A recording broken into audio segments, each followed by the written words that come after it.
हो ऐका ना, हा आपण एक गेम खेळू. कोणता? मी तुम्हाला एक म्हणायला सांगते, म्हणता का? काय म्हणायला सांगते आता सांग. असं म्हणायचं, हा होई तोपर्यंत जितक्या फास्ट होईल तितक्या फास्ट. हा कच्चा पापड पक्का पापड, कच्चा पापड पक्का पापड, कच्चा पापड पक्का पापड, कच्चा पापड पक्का पापड, कच्चा पापड पक्का पापड. म्हणा बरं.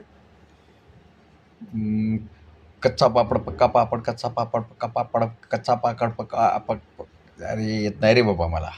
एकदा पहा ना, एकदा म्हणा, एकदा म्हणा, जोरात म्हणा. कच्चा पापड पक्का पापड, कच्चा पापड पक्का पापड, कच्चा पापड पक्का पापड, कच्चा पापड पक्का पापड, कच्चा पापड पक्का पापड. आणि बरं, धावा धावा धावा धावा धावा. ऐका, हा आता काय राहील? काकाने काकूच्या काळ्या, असं म्हणायचा, काकाने काकूच्या काळ्या कोटातले कामाचे कागद कात्रीने कचा कचा कापून कोपऱ्यात कोंबले. एकदा मनानं ट्राय तर करून बघा ना. काकूने काकाच्या येत नाही रे बाबा. काकूने काकाच्या काळ्या कोटातले कामाचे कागद कात्रीने कचा कचा कापून कोपऱ्यात कोंबले. मला नाही येत. ठेवा मग, जाऊ दे.